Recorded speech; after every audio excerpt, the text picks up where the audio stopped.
Assalamualaikum warahmatullahi wabarakatuh. Selamat datang di channel Pendaki Patah Hati. Kali ini saya akan sharing materi tentang fisika ya. Materi fisika yang saya bahas ini tentunya materi fisika yang sangat dasar, yaitu materi fisika kelas 7. Nah, sebelum itu kita akan bahas terlebih dahulu apa sih itu fisika itu. Nah, fisika itu sendiri kan sebenarnya ilmu yang berkaitan dengan hal-hal yang bersifat fisis, fenomena-fenomena alam yang bersifat fisis ya. Nah, fisika ini dikategorikan ilmu pengetahuan alam karena fisika itu sendiri mempelajari gejala-gejala yang fenomena-fenomena yang terdapat pada alam gitu. Nah, sering kali salah kaprah dalam menyebut istilah ilmu-ilmu yang ada di IPA, salah satunya fisika, bahwa fisika itu adalah ilmu eksak atau ilmu yang pasti. Sebenarnya kurang tepat juga gitu, karena sebenarnya fakta-fakta yang ada di dalam ilmu pengetahuan itu sendiri bisa berubah. Contoh deh ya, contoh misalnya dulu itu terkenal sekali dengan teori geosentris, di mana dulu itu masyarakat percaya gitu bahwa bumi itu pusatnya tata surya, artinya matahari itu mengelilingi bumi. Tapi saat itu Galileo Galilei itu menunjukkan fakta yang lain gitu, bahwa bukan seperti itu loh katanya. Faktanya adalah heliosentris gitu. Bahwa bumi ini bukan pusat tata surya tapi justru matahari. Seperti itu. Jadi kita mengelilingi bumi, itu mengelilingi matahari. Muncullah teori heliosentris yang saat itu mungkin kemunculan teori itu sangat sangat ditentang gitu, sehingga Galileo Galilei ya terpaksa mati itu. Nah, jadi intinya ilmu pengetahuan itu bisa berkembang, bisa berubah kalau ada fakta baru yang lebih kuat gitu, seperti itu ya. Nah, karena kita membahas fisika itu kan masuk ke dalam ilmu pengetahuan alam, maka kita harus tahu dulu apa sih objek dari ilmu pengetahuan alam, kemudian bagaimana cara mengamati pengetahuan alam itu sendiri gitu. Nah, jadi kita akan membahas bagaimana apa sih objek IPA itu, kemudian bagaimana cara mengamatinya. Oke, nah kita lihat di sini bahwa fisika itu kan masuk ke dalam ilmu sains ya, ilmu pengetahuan alam. Kita lihat di sini banyak sekali ya ilustrasi, ada roket lah, ada teropong, ada cairan-cairan gitu, ada katak lah, ada apa gitu, molekul-molekul. Nah, sebenarnya ini semua adalah objek dari IPA gitu. Jadi IPA itu saking luasnya objeknya yang diamati, maka IPA itu dibagi menjadi beberapa bidang gitu. Sampai-sampai dibagi gitu karena saking luasnya gitu. Dibagi, ini biologi, ini fisika, ini kimia, karena saking luasnya objek pengamatan IPA itu sendiri, seperti itu. Dan di biologi juga dibagi-bagi lagi, di fisika tentu dibagi-bagi lagi gitu ya, karena saking luasnya seperti itu. Nah, kita lihat di sini, objek IPA dan pengamatannya. Di sini ada bagan bahwa fisika itu merupakan salah satu ilmu pengetahuan alam, dan mempelajari ilmu pengetahuan alam itu membutuhkan suatu kemampuan yang disebut dengan berpikir ilmiah gitu. Apa sih itu berpikir ilmiah? Yaitu berpikir ilmiah itu ya berpikir secara logis, kritis, dan sistematis gitu, seperti itu. Nah, apa itu logis, kritis, dan sistematis nanti kita akan bahas. Nah, intinya berpikir ilmiah itu berawal dari sebuah pengamatan tentunya. Kemudian menginferensi apa yang diamati gitu, ditindaklanjuti, kemudian hasil dari tindak lanjut itu dikomunikasikan atau disebarkan gitu ke orang lain, sehingga ada feedback gitu dari orang lain, seperti itu. Nah, seperti itu. Nah, di sini banyak sekali manfaat yang bisa kita ambil dari mempelajari IPA. Salah satunya adalah bisa memahami berbagai hal yang di sekitar kita, menyelesaikan banyak masalah ya, terutama dengan fenomena-fenomena alam, berpikir kritis, serta meningkatkan kualitas hidup. Apa sih maksudnya manfaat ini gitu? Kok saya tidak mengerti? Tenang, nanti saya akan jelaskan satu persatu. Kemudian objek IPA itu sendiri ya seperti yang saya katakan tadi sangat luas ya. Itu mencakup seluruh benda yang ada di alam gitu. Dengan segala interaksinya dan pola keteraturannya seperti itu. Kita akan bahas di slide selanjutnya. Nah, ini dia. Jadi seperti apa sih itu berpikir ilmiah? Jadi berpikir ilmiah itu tentunya apa ya? Berawal dari pengamatan gitu. Pasti kalian karena kita memiliki panca indera ya pasti kita akan setiap hari mengamati apa yang di lingkungan kita. Misalnya contohnya, kenapa sih tangan kita ada 5 gitu? Kenapa nggak 4 aja gitu? Kenapa nggak 2 aja gitu kan? Itu pasti sering muncul pertanyaan-pertanyaan itu dari hasil pengamatan gitu. Seperti itu. Misalnya, kenapa sih kok tumbuhan ada cahaya kok bisa tumbuh tinggi ya gitu. Itu kan dari pengamatan gitu. Kayak Isaac Newton gitu kan, penemu teori gravitasi gitu kan. Itu kan dia berawal dari pengamatan dulu. Ada apel yang jatuh ke kepalanya gitu kan. Terus dia mengamati, kok bisa apel ini jatuh gitu ke bawah gitu. Ya kan tentunya ada pengamatan di situ dan tidak hanya pengamatan juga tapi ada masalah di situ ya kan. Nah, sekarang bagaimana cara menyelesaikan masalah itu gitu. Nah, kita membuat inferensi tentunya, tindak lanjut dari apa yang kita amati. Ya, kita pelajari seperti apa sih pola-polanya seperti itu. Kemudian setelah kita mempelajari, mencari referensi itu, baru kita mengkomunikasikan gitu hasil penyelidikannya. Barangkali teman kita bisa membantu gitu, dan barangkali teman kita bisa tertarik untuk ikut penelitian itu gitu. Dan mengkomunikasikan juga salah satu skill yang tidak semua orang bisa gitu, karena mengkomunikasikan tuh butuh kemampuan gitu, baik secara lisan maupun tulisan butuh kemampuan, dan itu tidak mudah seperti itu.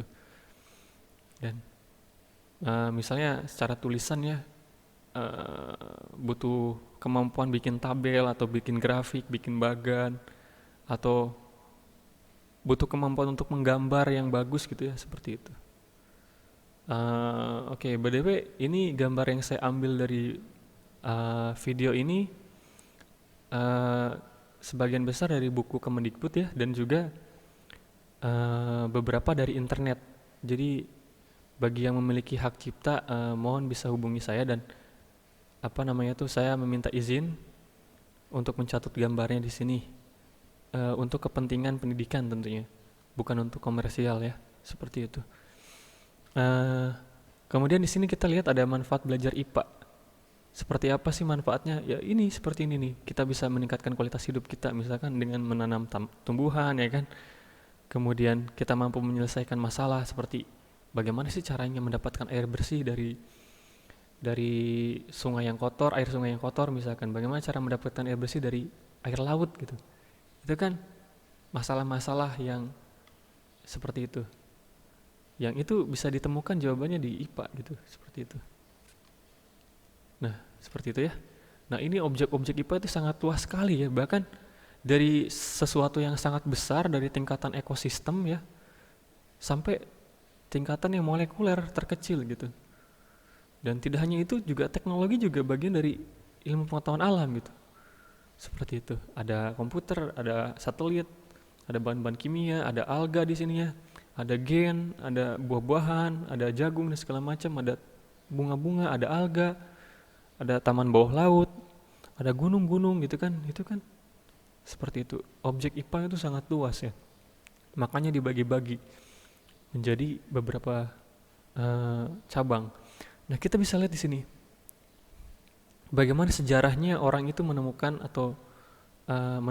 fenomena-fenomena alam gitu, seperti itu ya. Dimulai dari ilmuwan Islam sebenarnya. Sebenarnya ilmuwan Islam itu sudah dari dulu itu sudah mulai maju ya. Contohnya Al-Kindi pada tahun 796 Masehi, dia menemukan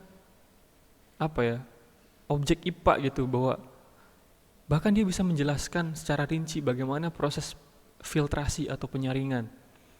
bagaimana menyaring air yang kotor gitu untuk mendapatkan air yang bersih, dan bagaimana proses penyulingan, bagaimana cara menguapkan mendapatkan air bersih dari penguapan gitu.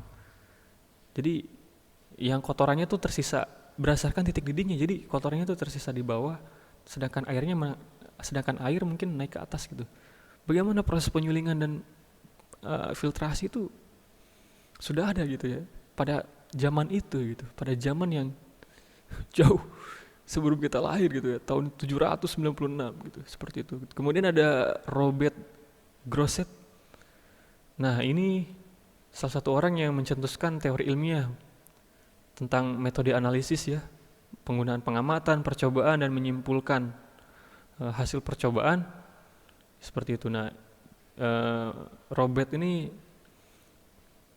sering disebut sebagai bapaknya teori ilmiah ya, seperti itu.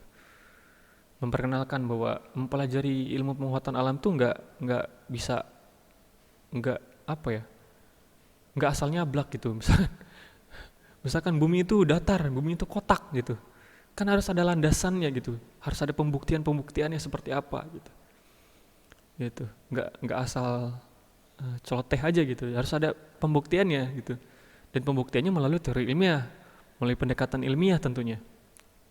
Kemudian ada Francis Bacon tahun 1160 sampai 1626. Francis Bacon dikenal sebagai bapak ilmu kealaman ya, mengajarkan tentang metode induktif, bahwa kita harus mengumpulkan fakta yang sebanyak-banyaknya terlebih dahulu baru menarik kesimpulan, seperti itu. Kemudian ada Galileo Galilei. Nah, ini terkenal sekali ya, ilmuwan yang terkenal. Dia memperkenalkan metode ilmiah di Eropa. Nah, penemuan yang terkenalnya itu tentang heliosentris ya, dengan menggunakan teleskop dan matematika gitu.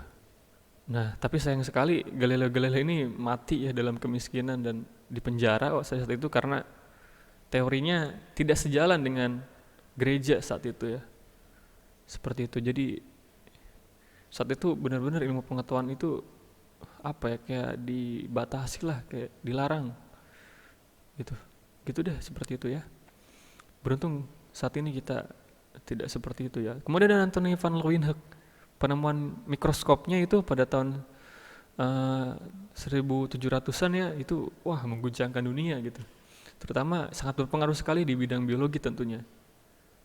Itu ada Antony van Leeuwenhoek. Lahir tahun 1632 sampai 1723, seperti itu. Itu adalah sejarahnya. Ini mungkin sejarah yang saya ambil dari internet mungkin ya. Ini mungkin masih banyak lagi sejarah yang di dalamnya gitu ya, yang saya tidak ketahui. Mungkin nanti kalian bisa searching di Google ya, cari referensi di internet seperti apa sejarah ilmu pengetahuan alam, mungkin akan lebih menarik lagi, mungkin seperti itu. Next. Nah, salah satu metode cara berpikir ilmiah itu kan melalui pengamatan ya. Nah, pengamatan itu salah satu cara untuk mengamati adalah dengan cara mengukur atau pengukuran. Jadi pengukuran itu bagian dari pengamatan, seperti itu. Jadi pengukuran itu merupakan bagian dari pengamatan.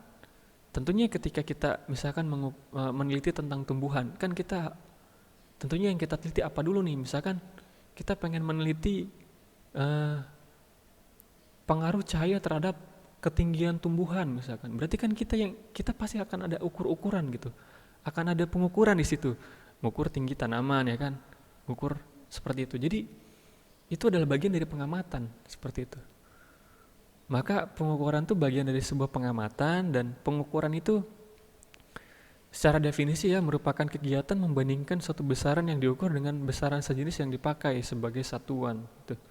Nah, di sini kita akan dikenalkan lagi dengan apa itu besaran gitu, apa itu satuan gitu ya. Jadi segala sesuatu yang dapat diukur itu adalah besaran. Misalnya massa, suhu dan tinggi badan ya, massa gitu. Beda ya, antara massa dengan berat itu beda ya. Ya, jadi massa, suhu, dan tinggi badan.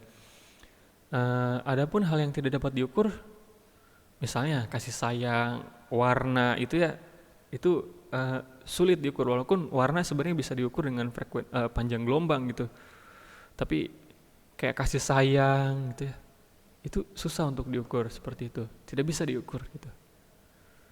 Kemudian biasanya hasil pengukuran ini berupa angka, dan biasanya di belakang angka itu ada satuan. Nah, satuan itu apa sih? Satuan itu adalah sesuatu yang digunakan sebagai pembanding dalam pengukuran. Nah, ini ada contoh nih, ada kelinci, ada meja gitu ya.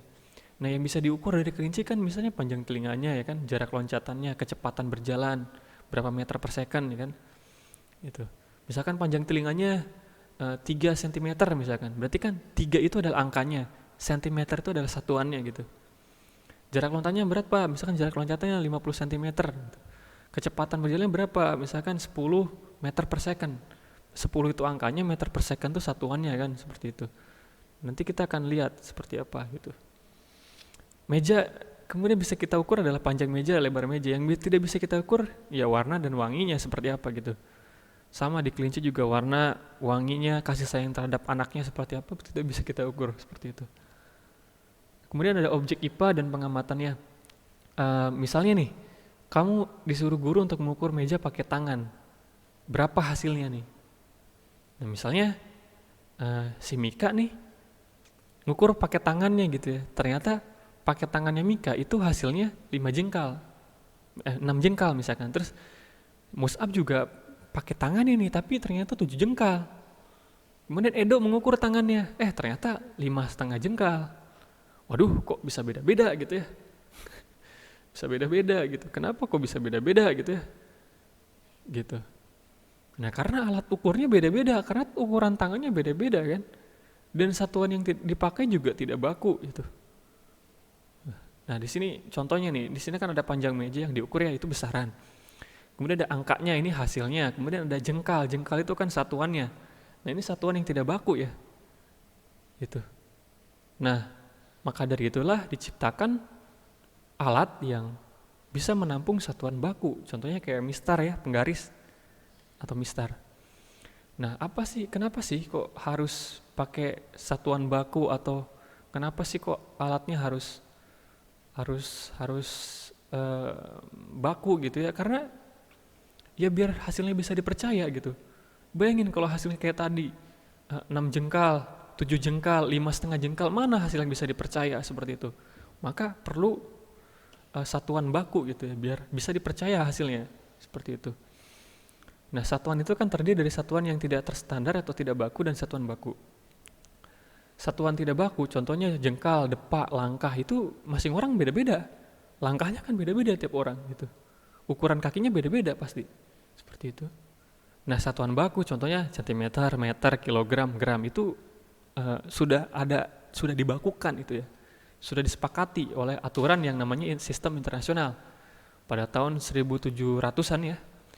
Sekelompok ilmuwan itu menggunakan sistem ukuran yang disebut sistem metrik. Nah, sistem metrik inilah yang diresmikan sebagai sistem internasional. Nah, penamanan ini berasal dari bahasa Prancis ya, namanya Le Système International de Units, apa gitu ya, itu. Ya pokoknya itu dah. Itu seperti itu. Nah, salah satu alat yang memiliki satuan baku di dalamnya adalah mistar. Seperti itu ya. Nah, seringkali kita dalam melakukan suatu pengukuran itu kita berurusan dengan angka yang sangat kecil atau angka yang sangat besar. Contohnya nih, misalkan radius matahari gitu ya, atau jari-jari matahari deh misalkan. Kita lihat angkanya kan sangat besar gitu. Ada berapa nih? 696 juta meter gitu. Wah, panjang sekali itu ya. Atau ukuran yang sangat kecil, misalkan diameter atom helium gitu. Misalnya ya, contohnya 0,0000 berapa nih? 53 meter, sangat kecil sekali ya. Nah, oleh karena itulah diciptakan suatu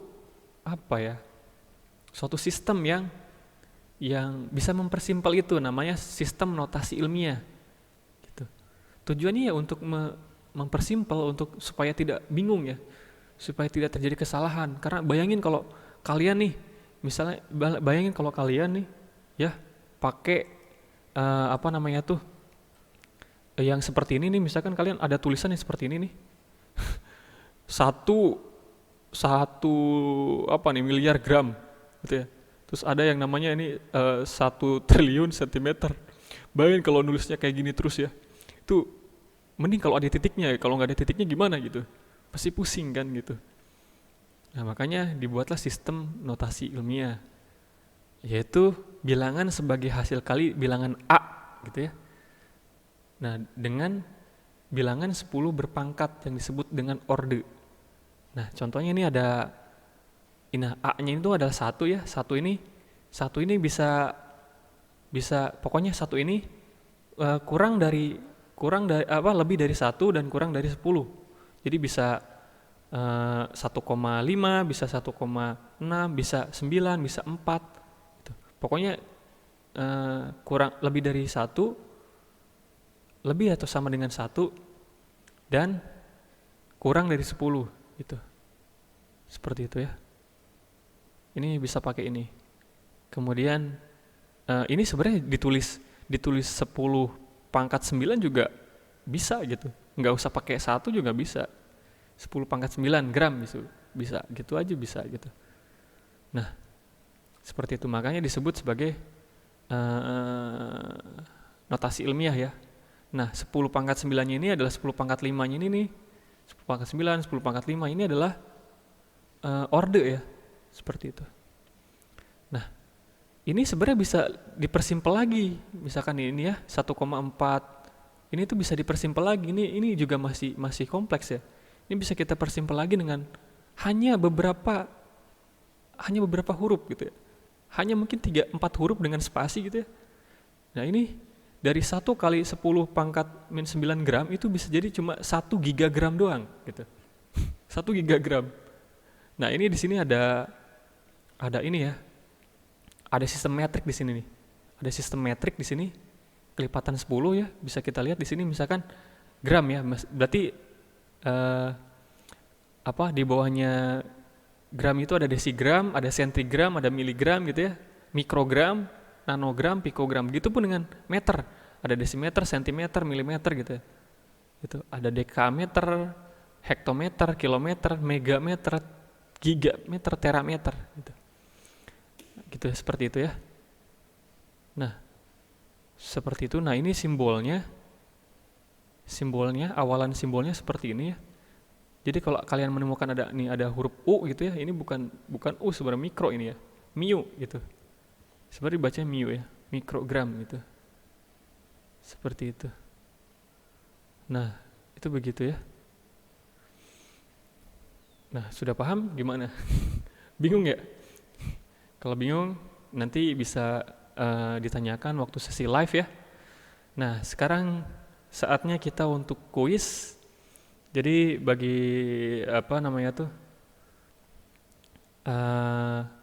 khusus buat santri Albina ya, kita adakan kuis.